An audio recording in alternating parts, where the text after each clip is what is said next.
suis quelqu'un de compétiteur dans l'âme. Je te dis, depuis que j'ai commencé la boxe, j'ai commencé à 5 ans, 4 ans et demi, 5 ans. Et comme je lui ai toujours dit, moi je regarde pas l'adversité. Si tu veux Michel Soro, si tu veux Dylan Chara ou d'autres à l'étranger, je dis peu importe. Moi je m'entraîne, je suis là pour m'entraîner, pour boxer. Et tu me dis une date de combat et puis on se prépare et puis on se casse la gueule sur le ring. Alors, salut David. Pour les nouveaux, pour ceux qui ne te connaissent pas, tout d'abord, comment s'est passée ta préparation et comment tu vas?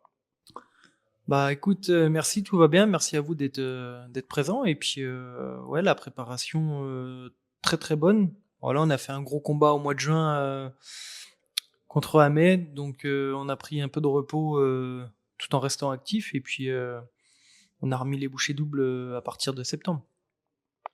Après ton excellent combat, justement, que tu viens d'évoquer face à Ahmed, face à un très gros client, on va pas se mentir, hein, de la boxe en France et en Europe, tu enchaînes avec un deuxième très gros combat, très gros défi face à Bilal Chkitou. Avec le Celtic Fighter Boxing Promotion et le Boxing Club gaulois, on a l'impression que vous avez apporté un second souffle à la boxe en France. Peux-tu nous parler de cette dynamique et de cette importance pour vous de boxer dans des gros événements en France devant ton public?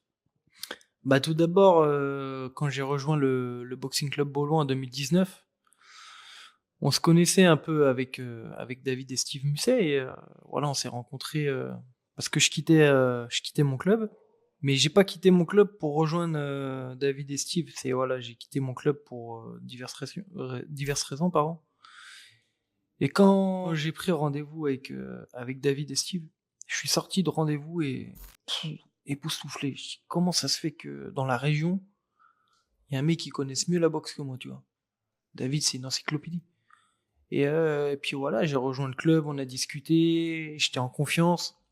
Il y avait Dominique Paris qui avait rejoint l'équipe, donc voilà, on a la même vision de la boxe. David, c'est avant tout d'être un promoteur, c'est un passionné.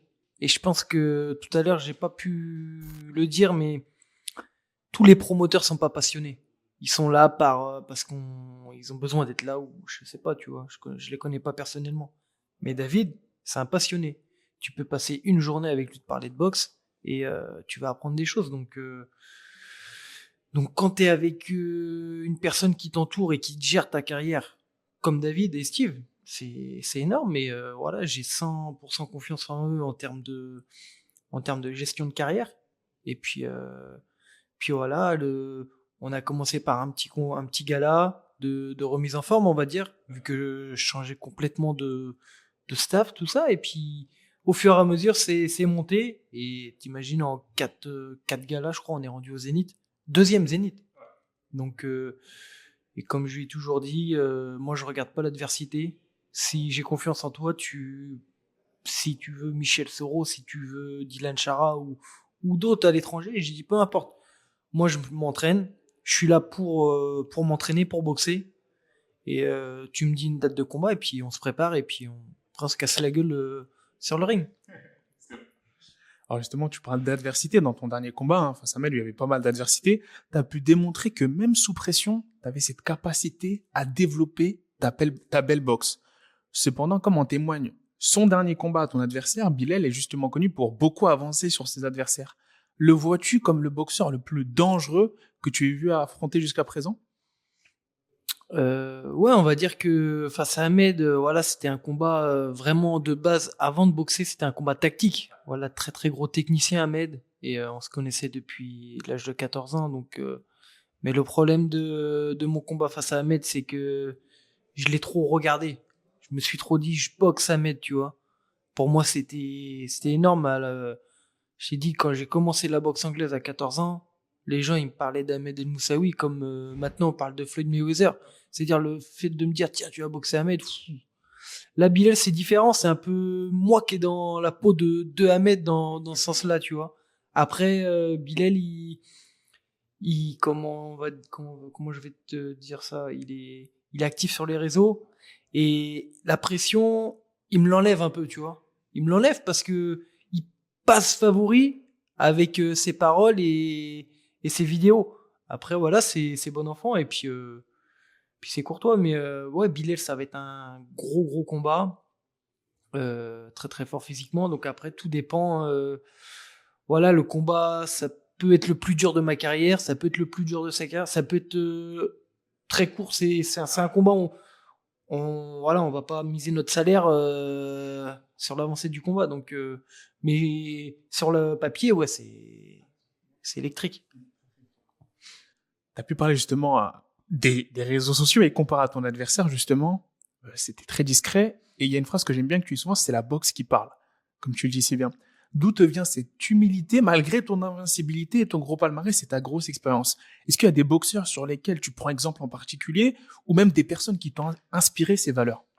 Non, les valeurs, ça vient de mon éducation et comment te dire de ma région aussi. Tu vois, c'est milieu ouvrier. On parle pas beaucoup, mais on est là. Et puis voilà. Après, les gens me posent la question souvent. Ouais, t'as vu Bilal les vidéos? Mais le truc, c'est que Bilal, il sait le faire. Il a, il a le nombre d'abonnés pour le faire. Il a la gueule pour le faire et il sait le faire. Et moi, même si demain j'avais 200 000 abonnés, je pourrais pas le faire parce que je sais pas le faire, tu vois. Je suis pas comme ça, donc soit on l'est, soit on l'est pas. Et moi, je sais pas le faire, donc je vais pas faire quelque chose que je sais pas faire. Je sais boxer, je boxe, et voilà, j'essaye de rester moi-même et j'essaye pas de donner. Je pense que Bilal, il monte sur les réseaux ce qu'il est, tu vois. Il est comme ça, il est flambeur un peu, mais voilà, c'est sa nature. Moi, ma nature, c'est pas trop de me montrer, tu vois. Là, je suis casanier, je suis avec mes enfants, ma femme, tout ça, mes amis, et puis voilà, on s'entraîne dans l'ombre. Et c'est peut-être pour ça aussi d'ailleurs que les télés ou les promoteurs se sont pas intéressés à moi, tu vois. Ils se disent, tiens, un mec pas trop connu, par contre, il est peut-être pas trop mal en boxe, s'il vient casser la gueule à notre boxeur, tu vois. Ouais. Donc, donc voilà, j'ai pas du tout le bon profil.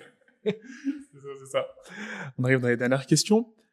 On a évoqué justement cette phrase du si je perds, j'arrête. Cette mentalité du tout au rien en conférence de presse. Est-ce que c'est cette mentalité-là qui t'a aidé justement à te pousser dans les derniers retranchements, dans les combats difficiles que tu as eu, notamment dernièrement?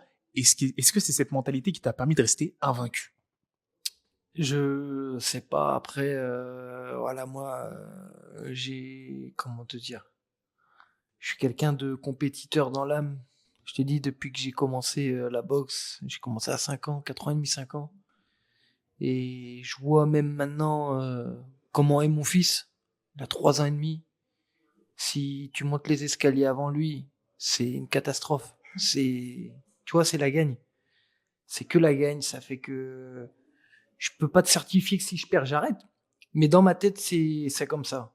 Si je perds, tac, j'arrête ma carrière. Donc je fais tout pour ne pas perdre, tu vois. Et voilà, après, comme Eric l'a dit, il a raison. Toutes les défaites ne sont pas pareilles. Il y a des défaites qui sont des victoires et qui t'apprennent énormément. Et ça j'en suis conscient. Après, quand je parle de défaite, c'est pas une réelle défaite, c'est une défaite sur moi-même où je passe à travers mon combat, où je suis vraiment nul à chier, tu vois. Si demain je boxe Bilal, je suis à 100% de mes capacités et qu'il me bat, tu veux que je te dise quoi de plus? Je peux pas être déçu de moi, j'étais à 100%. Je peux pas faire mieux que, tu vois. Donc voilà, c'est si demain il me bat et je passe à côté de mon combat, je fais n'importe quoi, c'est là, tu peux pas t'en remettre des choses comme ça. Donc j'essaye de pas avoir de regrets, tu vois. J'essaye voilà, de gagner, de gagner, de gagner, puis d'aller, voilà, voir mes objectifs, le plafond, le plus haut possible. Sachant que tu es très bien classé mondialement, hein, que ce soit dans les différentes fédérations, 19e notamment, ou même sur BoxRec, très très bien classé, avec une victoire sur Bilal. Shkito, est-ce qu'on peut s'attendre à ce que toi et ton équipe promotionnelle ayez pour objectif de combattre potentiellement à l'étranger ou de ramener un gros combat international pour essayer d'accrocher soit l'une des 4 ceintures majeures ou du moins de grappiller encore plus un classement ou un éliminatoire dans l'une de ces 4 ceintures majeures? Bah écoute, l'objectif de David Musset, il est simple, c'est de monter marche par marche. Donc voilà, si ça passe avec Bilal, automatiquement on va monter de niveau. Après, on sait que niveau budget, voilà, les Anglais et les Américains, c'est compliqué. Là, on m'avait proposé un combat, tu vois, en Russie, contre le numéro 3 BoxRec, je crois. Gros boxeur, on avait accepté, hein. Mais c'était avant la demande de, avant que David en parle avec Bilal. C'était au mois de juillet, août. Toi, on sortait du combat d'Ahmed, on propose à David. Tac, je dis ouais, ce mec-là, numéro 3. Je dis, il y a moyen de le battre, tu vois. Donc, on allait, et puis après, tu vois bien la guerre, on ne nous a pas autorisé à y aller, tout ça. Donc, mais c'est pour te dire que, tu vois, quand on m'appelle en temps et en heure, je refuse pas de combat. Donc là, j'ai de la chance que David organise. Et puis voilà, on verra d'abord le 25.